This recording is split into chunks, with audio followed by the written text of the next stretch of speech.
Ce qu'est la conscience. Je vais te le dire. La conscience, c'est cette tranquille petite voix que personne ne veut entendre. C'est à cause de ça que tout va mal de nos jours. Bonjour et bienvenue dans ce 12e épisode de la conscience de Jiminy Cricket, réalisé avec la technologie de Synthesia. Aujourd'hui, je souhaiterais aborder un sujet que la société a tendance à vouloir occulter, au point de le rendre à la limite de la légalité, la mort.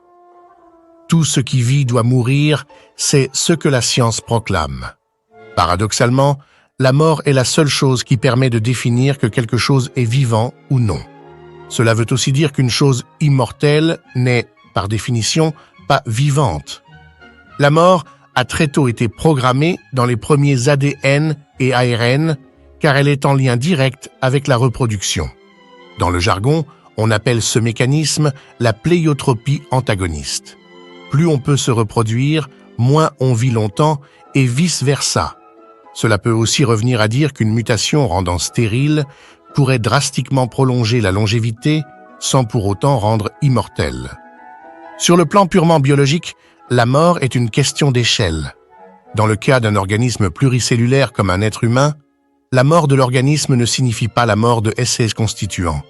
Les cheveux et les ongles continuent de pousser, les cellules meurent les unes après les autres selon l'énergie qui leur reste et leur longévité naturelle, les bactéries continuent leur ouvrage sans les cellules. L'on considère d'ailleurs qu'un animal est mort si le cœur, le cerveau ou les poumons sont totalement à l'arrêt. Le reste est peu pertinent. Sur le plan sociétal, je pourrais même dire civilisationnel, la mort est perçue comme une sélection naturelle dans les classes sociales quand elle n'est pas reçue au combat pour sa patrie, les décédés n'étant pas dignes d'atteindre la classe supérieure.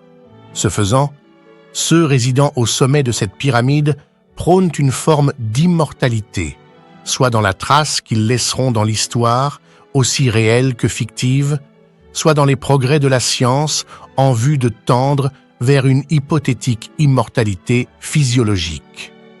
Sur le plan individuel, la mort est transcendée par la transmission des gènes, des savoirs et des cultures. Le nom permet de parler d'une personne, d'une chose ou d'une idée sans qu'elle soit présente dans l'espace ou dans le temps. Et bien que la prise de conscience de notre vie éphémère soit la première cause de nos questionnements existentiels, l'art et la science œuvrent depuis des millénaires pour repousser l'échéance fatidique, alors que la spiritualité nous fait prendre conscience que nous sommes avant tout une âme qui fait l'expérience de la vie incarnée, faisant de la mort physique uniquement la fin de cette expérience. Et si vous relisez quelques œuvres du fantastique ou de la science-fiction, ceux qui trouvent l'immortalité n'ont pas une fin heureuse. Merci d'avoir suivi ce nouvel épisode, en espérant vous retrouver prochainement. Au revoir, et comme disait Jiminy, Tout est bien